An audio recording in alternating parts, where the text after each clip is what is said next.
Halo, berjumpa lagi bersama Ibu Dita Maulita. Kali ini kita akan belajar materi besaran satuan dan dimensi. Yuk kita simak materinya. Kompetensi dasar 3.2 menerapkan prinsip-prinsip pengukuran besaran fisis, ketepatan, ketelitian, dan angka penting serta notasi ilmiah. 4.3 menyajikan hasil pengukuran besaran fisis, berikut ketelitiannya dengan menggunakan peralatan dan teknik yang tepat.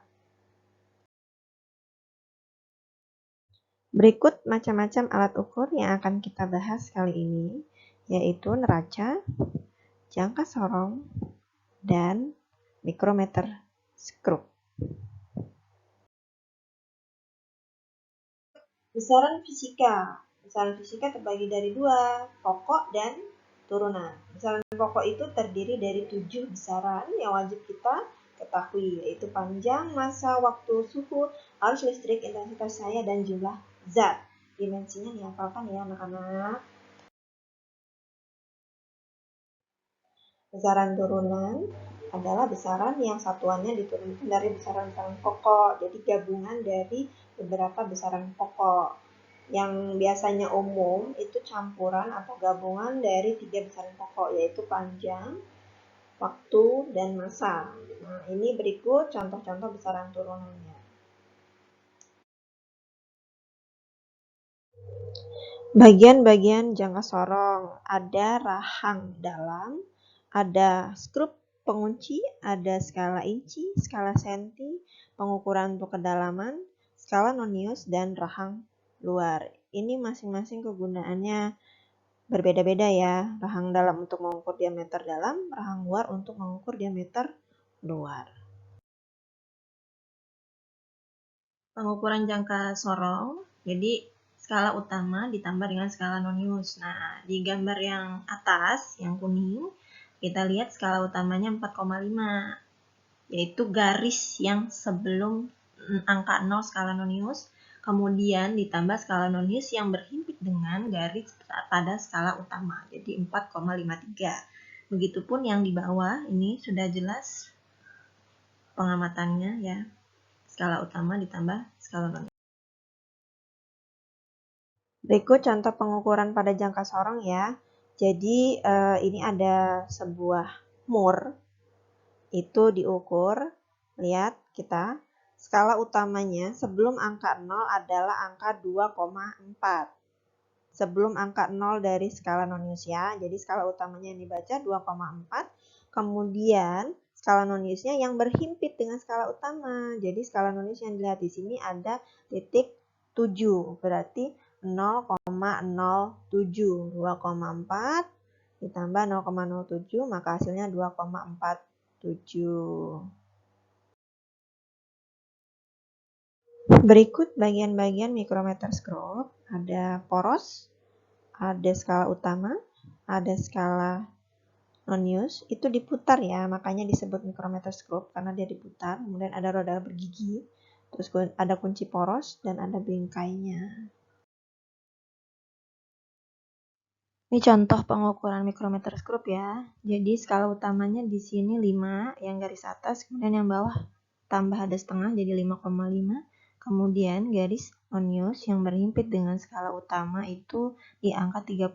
Nah, di sini 30 ini per 100 ya, jadi 0,3. Jadi digabung total semua 5,8 mm. Contoh yang berikutnya. Di sini garis skala utamanya menyentuh angka 1, 2, 3, 4. Nah, 4 karena ada garis bawah masih kelihatan. Jadi 4,5 ditambah 10, garisnya yang berhimpit 1, 2, jadi 12. Nah, 4,5 ditambah 0,12 mm karena per 100 ya. Jadi 4,62 mm. Bagian-bagian neraca haus, ada piringan wadah, ada beban geser, terus ada 3 lengan ya, di situ ada nanti satuan, puluhan, dan ratusan. Kemudian ada skrup untuk pengalibrasinya. Kemudian nanti ada bagian titik nol, kalau saat mengukur beban sudah di tengah-tengah, berarti beban yang kita geser itu sesuai dengan hasil pengukuran. Pengukuran derajat kita mulai dari angka yang ratusan ya. Yang ratusan di sini di bagian tengah itu yang terkena bebannya itu 400 hasil pengukurannya.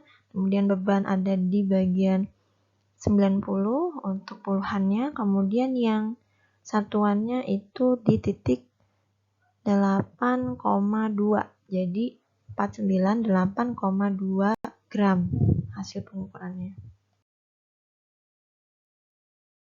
Sekarang masuk ke angka penting ya. Ada beberapa aturan angka penting. 1. Semua angka bukan 0 adalah angka penting. Kedua, angka 0 di belakang angka bukan 0 adalah bukan angka penting karena nanti bisa dirubah menjadi notasi ilmiah. Nanti pakai eksponen. Kemudian, angka 0 yang terletak di antara dua angka bukan angka 0 adalah angka penting. Angka 0 di depan angka bukan 0 adalah bukan angka penting. Angka 0 di belakang tanda desimal itu adalah angka penting. Sekarang kita lanjut ke aturan pembulatan angka penting ya. Jadi angka-angka penting itu ada kalanya kita harus melakukan pembulatan pada saat kita mengoperasikan angka penting, penjumlahan, perkalian, pembagian. Adapun aturannya, 1. Angka-angka yang lebih kecil daripada 5 dibulatkan ke bawah. Angka-angka yang lebih besar dari 5 dibulatkan ke atas, karena 5 itu tengah-tengah ya. Kemudian, kalau angka yang mau dibulatkan itu ternyata sama persis dengan angka 5, ada lagi syaratnya atau aturannya. Jadi, kalau ketemu angka ganjil sebelum angka 5 dibulatkannya nanti ke atas. Tapi, kalau ketemu angkanya genap sebelum angka 5, maka dibulatkan ke bawah. Nah, sekarang kita masuk nih ke operasi penjumlahan dan pengurangan angka penting ya. Syaratnya, kalau untuk bagian penjumlahan dan pengurangan angka penting, hasilnya itu tidak boleh mempunyai jumlah angka taksiran melebihi angka taksiran bilangan yang dijumlahkan atau dikurangkan. Nah, ini contoh. 210,3 ditambah 53,23 ditambah 0,345 hasilnya 263,9. Itu pembulatannya ya. Jadi di sini dilihat 2103 angka taksirannya 1, 53 angka taksirannya 2, 0,345 angka taksirannya 3. Jadi angka taksiran itu angka yang di belakang koma. Nah, jadi angka taksirannya harus 1 karena yang paling sedikit. 210,3 berarti koma di belakangnya itu harus 1. Kita bulatkan ya. 263,875 jadinya 263,9. Sekarang kita masuk ke perkalian dan pembagian angka penting.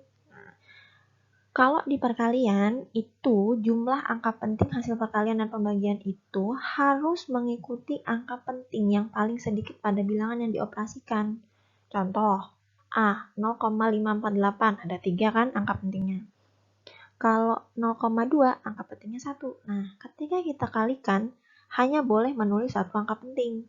Jadi 0,119 hasil dari kita menghitung itu harus dibulatkan jadi 0,1 karena hanya boleh memiliki satu angka penting. Karena 0 yang di depan desimal bukan angka penting ya.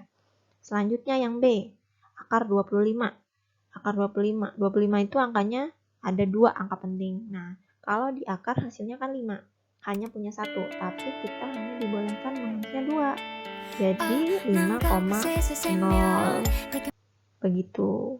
Untuk pembagian dan pangkat juga sama ya caranya. Terima kasih sudah menyaksikan materi besaran, satuan, dan dimensi. Lain kali kita bertemu lagi ya dengan pelajaran yang berikutnya. Ibu Dita pamit dulu. Assalamualaikum.